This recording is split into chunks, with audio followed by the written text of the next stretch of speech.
By 9 in the morning, my dad was outside my door, fists slamming, voice shaking the walls, yelling my name like I owed him the world. Ellie stood behind me in her pajamas, wide-eyed, holding the drawing she made for Christmas. But scenes like this don't start with shouting. They start quietly, with one text, one decision, one line that changes everything.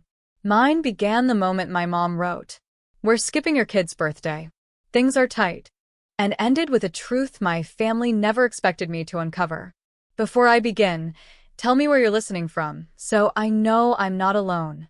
My name is Scarlett, and for most of my life, I survived by lowering my expectations, especially when it came to my parents. I was the dependable one, fixing everything, paying for everything, swallowing every disappointment, so no one else had to.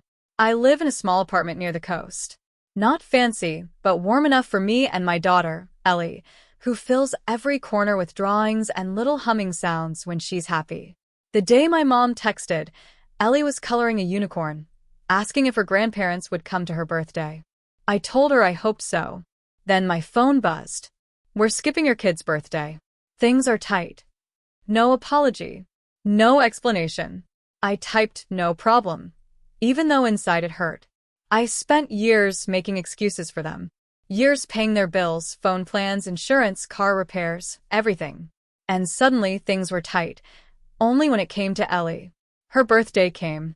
She wore a purple dress, made cupcakes with me, played with two little friends, and still looked at the door all day, waiting for people who never showed.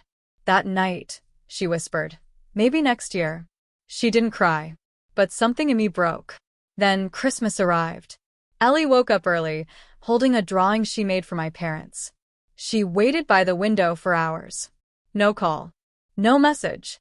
When she walked away to watch a movie, I opened my laptop, and that's when I saw it. A huge Christmas tree. Towers of gifts. Balloons. My sister's kids tearing open presents like a commercial. My mom smiling bigger than she ever smiled for us. Caption: "So blessed to be with our favorite little ones." Favorite. Ellie saw it too. Her face went quiet, the kind of quiet no 7-year-old should know. That night, after she fell asleep holding a half-finished painting, I sat alone and realized something. This wasn't forgetfulness.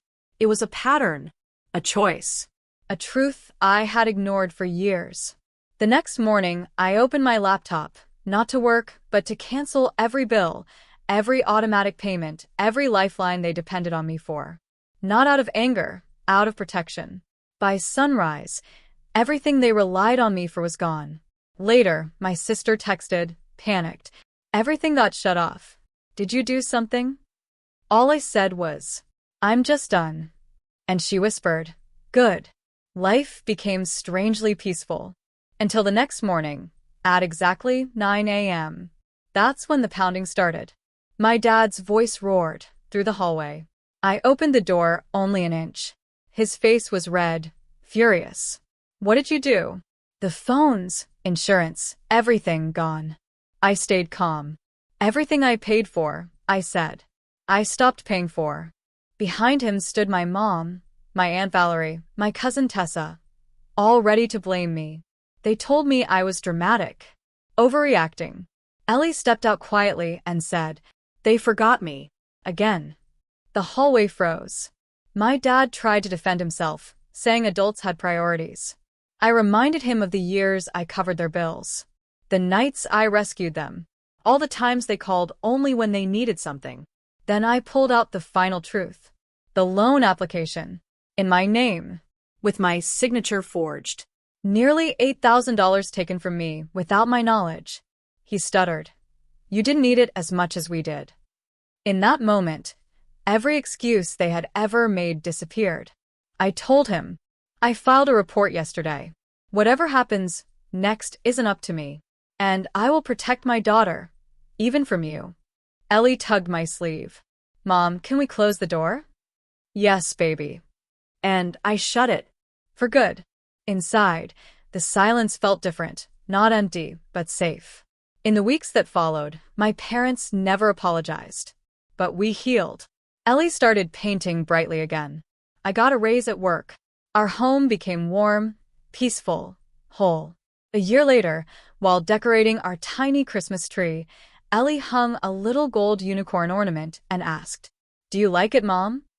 "I love it," I told her, and I meant it. Because standing there with her, I understood. Family isn't who shares your blood. It's who shows up, who protects you, who loves you without conditions. We didn't lose anything when we walked away. We gained peace. We gained freedom. We gained us. If you've ever had to choose peace over chaos, tell me your story in the comments. And if this resonated, like, share, and subscribe so you don't miss what comes next.